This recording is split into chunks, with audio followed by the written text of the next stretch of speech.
Hello મિત્રો, આજે આપણે ધોરણ 3 વિષય ગુજરાતી અને એકમ 6 તારીખ 21/12/2024 આજે આપણે તેનું એકમ કસોટીનું સોલ્યુશન જોઈશું। એમાં પ્રશ્ન 1 છે, નીચેના ફકરાને આધારે પ્રશ્નના જવાબ આપો। તો કોઈ એક વિભાગ લખવાનો છે, તેના 5 ગુણ છે। વિભાગ 1 છે અને તેના પ્રશ્નો છે, જંગલની વિશેષતા માટે કયા કયા શબ્દો વપરાયા છે? તો જંગલની વિશેષતા માટે ઘનઘોર અને લીલુંછમ। 2 તળાવના પાણીની શી વિશેષતા છે? તો તળાવનું પાણી સ્વચ્છ અને નિર્મળ। 3 તળાવના પાણીમાં તળિયે રહેલી વસ્તુઓ કેમ દેખાતી હશે? તો પાણી એકદમ સ્વચ્છ હોવાથી। 4 હંસોને કેવા કહ્યા છે, શા માટે? તો હંસોને ધોળા ધોળા રૂની પૂણી જેવા સુંદર હતા। 5 કાચબાને બધા લપલપિયો કેમ કહેતા હશે? તો કાચબો ખૂબ વાતુડિયો હતો એટલા માટે। વિભાગ 2 આ ફકરો આપેલો છે અને તેના જવાબો છે, વાંદરો સ્વભાવે કેવો હતો? વાંદરો સ્વભાવે શરારતી।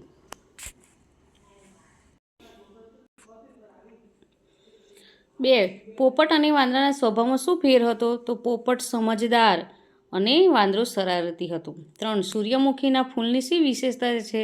તો સૂર્યમુખી તેનું મુખ સૂર્ય બાજુ હોય છે। 4 બંને મિત્રોએ બપોરના ભોજન માટે શી વ્યવસ્થા કરી?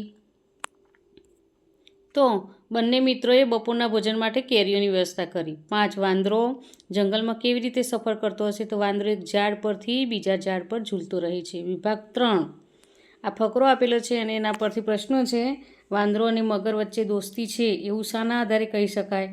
તો વાંદરો અને મગર એમના વચ્ચે રોજ વાતો થતી, જાંબુ ખાતો મગરને પણ આપતો હતો, આના આધારે કહી શકાય। મગરી શા માટે ખુશ થઈ ગઈ? તો મગરી જાંબુ ખાઈને। વાંદરો ખાવા પીવા માટે શું કરતો હતો? તો વાંદરો એક ઝાડ પરથી બીજા ડાળ પર કૂદકા મારતો હતો। મગર અને વાંદરાના રહેઠાણમાં શું ફરક? તો મગર પાણીમાં રહે છે અને વાંદરો ઝાડ પર રહે છે। 5 વાંદરો સ્વભાવે શરારતી છે એવું શાના આધારે કહી શકાય? વાંદરો જવાબ છે તેનો, વાંદરો એક ડાળેથી બીજા ડાળે કૂદકા મારતો હતો તેથી। પ્રશ્ન 2 નીચે આપેલા શબ્દોમાંથી 2 નવા શબ્દો બનાવો, કોઈ પણ 5, એના દરેકનો એક એક ગુણ છે। તો 1 ગરમ, તો મેં અહીં 2 શબ્દો બનાવવાના છે પણ એની જગ્યાએ મેં વધારે બનાવ્યા છે। ગરમ તો રમ, રગ, ગમ, મગ, મર, ઘર, મગર। 2 મનમોહક, તો તેનો શબ્દ છે મન, નમો, મોમ, હક, મોહક, નમ, હક, મોહ। 3 રાજવીર, તો વીજ, રાવી, રજ, વીરા। 4 લંબચોરસ, તો ચોર, સર, રસ, લંબ, ચોરસ। 5 મુસાફરી, તો સાફ, સારી। 6 રાજમહેલ, તો રાજ, મહેલ, રામ, જમ, રાજલ। 7 દાનવીર, તો દાન, વીર, રવિ, નવી, રન। 8 ભરબજાર, તો ભર, બજાર, રબ, જાર, રજા। 9 બારસ, તો બાર, રસ, સર। 10 ગરમા ગરમ, તો ગરમ, ઘર, મગ, માગ, રમા। 11 મુબારક, તો રક, બાર, કર। 12 કદરૂપા, તો કદ, રૂપા, રૂક, પાક। 13 રસદાર, રસ, દાર, દાસ, સરદાર। 14 સુરદાસ, તો સુર, દાસ, રસ, સર। 15 અરમાન, તો માન, નર, રન, માર।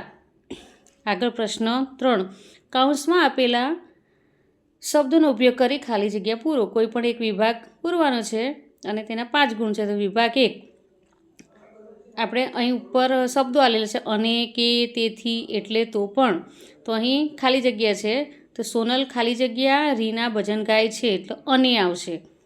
બીજી ખાલી જગ્યામાં કે આવશે, ત્રીજી ખાલી જગ્યામાં તેથી, અને ચોથી ખાલી જગ્યામાં એટલે, અને 5મી ખાલી જગ્યામાં તો પણ। હવે વિભાગ 2 અને, કે, તેથી, એટલે, તો પણ, આ દરેક ખાલી જગ્યામાં જે આવતું હોય તે મૂકવાનું છે। તો પહેલામાં કે, બીજામાં તેથી, ત્રીજામાં અને, ચોથામાં તો પણ, 5મામાં એટલે। હવે વિભાગ 3 એકમાં એટલે, 2માં તેથી, 3માં કે, 4માં તો પણ અને 5મામાં અને. પ્રશ્ન 4 માગ્યા મુજબ જવાબ આપો. કોઈ એક વિભાગ લખવાનો છે. તો 1 કદરૂપા બચ્ચાએ ઘર છોડવાનો નિર્ણય કેમ કર્યો? તો તેનો જવાબ એ આવશે, બધાએ કદરૂપું બતક નામ પાડ્યું હતું. પછી 2 જુવાન મરઘો કદરૂપા બતક વિશે નીચેનામાંથી શું નથી બોલતો? તો ડી બોલે છે કે તું ખૂબ જ સુંદર છે. 3 કદરૂપું બતક ડોશીમાની ઝૂંપડીએ ગયું કારણ કે તેનો જવાબ સી છે, વાવાઝોડાથી બચવા ડોશીમાની મદદ લેવી હતી. પ્રશ્ન 4 કદરૂપું બતક ક્યારે શરમથી માથું નીચું કરે છે? તો તેને બધા એમ કહે છે કે તું તો સાવ કદરૂપો છે. એ સાંભળીને તે માથું નીચું કરે છે. 5 જુવાન મરઘો કદરૂપા બતકને શું કહીને દુઃખી કરે છે? કે તું સાવ વિચિત્ર છે, તું તો સાવ બદસુરત છે, એમ કહીને દુઃખી કરે છે. વિભાગ 2 1 બતકીને પોતાના મૂકેલા ઈંડા પર વિશ્વાસ કેમ નહોતો આવતો? તો તેનો જવાબ બી, 4 ઈંડા સરખા અને 5મું ઈંડું સહેજ મોટું હતું એટલા માટે. 2 બતકી ઈંડા ઉપર બેસતી હતી કારણ કે ઈંડાને સેવવા માટે. પ્રશ્ન 3 બતકી કેમ ખુશ થઈ ગઈ? તેનો જવાબ સી આવશે કે ચારેય બચ્ચા કલક કલક ગાવા લાગ્યા એટલે. પછી પ્રશ્ન 4 કદરૂપું બતક કેમ દુઃખી હતું? તો તું સાવ વિચિત્ર છે, તું તો સાવ બચ્ચું છે, અહીં કોઈ તારો દોસ્તાર નથી. આ સાંભળીને તે દુઃખી થઈ જતું હતું. 5 5મા ઈંડામાંથી નીકળેલ બચ્ચું કેવું હતું? તો 5મા ઈંડામાંથી નીકળેલ બચ્ચું કદરૂપું અને રાખોડા રંગનું હતું. હવે વિભાગ 3 1 મોટા ઈંડામાંથી નીકળેલ બચ્ચું કોઈ બતકીને કયો વિચાર આવતો નથી? તો એનો જવાબ ડી આવશે, આ બચ્ચું મારું નથી. પછી 2 બતકીના 4 બચ્ચાએ 5મા બચ્ચાનું નામ કદરૂપું બતક પાડ્યું કેમ કે તે બધા બચ્ચાથી અલગ હતું. 3 બતકીનું ખૂબ દુઃખી થવાનું કારણ શું હતું? તો ડી એનો જવાબ, 5મું બચ્ચું સહેજ મોટું, રાખોડી અને અલગ હતું. 4 ડોશીમાની ઝૂંપડીએ કદરૂપું બતક કેમ રોકાય છે? તો તે વાવાઝોડાથી બચવા માટે. પ્રશ્ન 5 બતકીને 5મા ઈંડા વિશે શું વિચાર આવ્યો? કે આ બચ્ચું ક્યારે બહાર આવશે? ઈંડું થોડું મોટું લાગે છે, મારું સુંદર બચ્ચું બહાર આવશે. હવે પ્રશ્ન 5 આપેલા વિષય પર 5-7 વાક્યો લખો. કોઈ એક લખવાનું છે. તેમાં મનગમતું પક્ષી, મારા વર્ગ શિક્ષક, મને ગમતી ઋતુ, મેં કરેલો પ્રવાસ અને 5 દિવાળીની ઉજવણી. તો અહીં જુઓ, બતક પક્ષી છે એટલે મેં બતક વિશે લખ્યું છે, મારા વર્ગ શિક્ષક છે એના વિશે લખ્યું છે, ઋતુઓ એટલે વર્ષા ઋતુ, શિયાળો, ઉનાળો, પછી મેં કરેલો પ્રવાસ અને દિવાળીની ઉજવણી. એટલે તમે આમાંથી ગમે તે પણ એક લખી શકો છો. તો મિત્રો, તમને આ વિડીયો ગમ્યો હોય તો લાઈક, શેર અને સબસ્ક્રાઈબ ચોક્કસથી કરજો. બાય.